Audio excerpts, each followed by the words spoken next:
Hello, well I'm using a very particular style of buckle this morning called a Conway buckle, and I thought it was a good opportunity to show you what they're about. They're a bit unusual, and the actual origin of Conway buckle, I don't know, I haven't been able to find anything. I'd be very interested if anyone else knew of its origin. There is the town of Conway in North Wales, Conwy, and a nice sort of touristy seaside type town with the smallest house in Great Britain on the quay.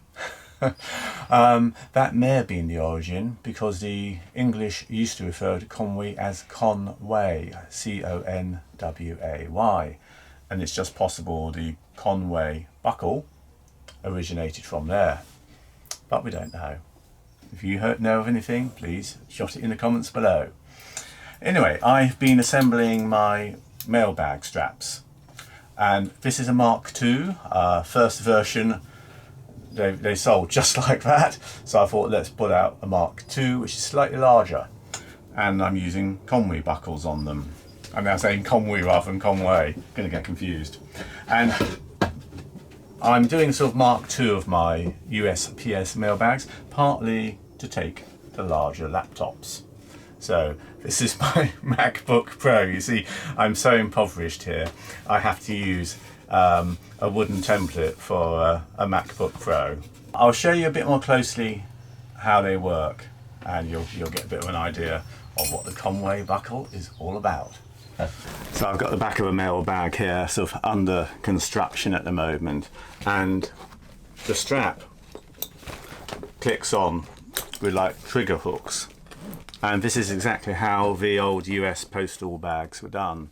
Conway buckle was used for the strap adjustment. Now, Conway buckles are very useful where you don't need to adjust a strap very often.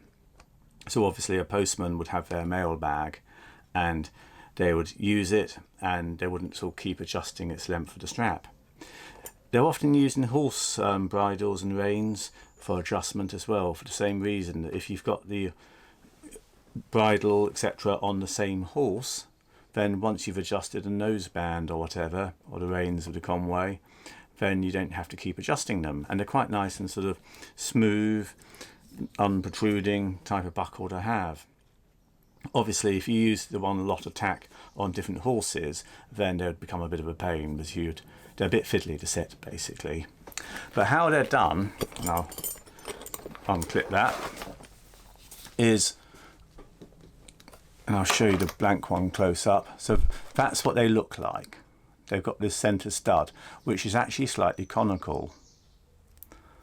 And the leather strap weaves in and over. So in this case, I've got the strap passing through the buckle on the top, winding back over, and again passing through the buckle. So there are two layers of strap going through that buckle, and there's a hole in the strap, in each bit of strap, where the pin goes through.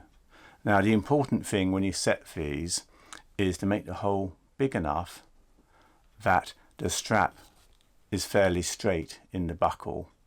I've seen quite a few where people make the error of they make the hole too small and the strap is bouncing up, and it's not a secure hold. But doing it like that, you've got a secure hold that is not going to come out. It's a very secure form of attachment.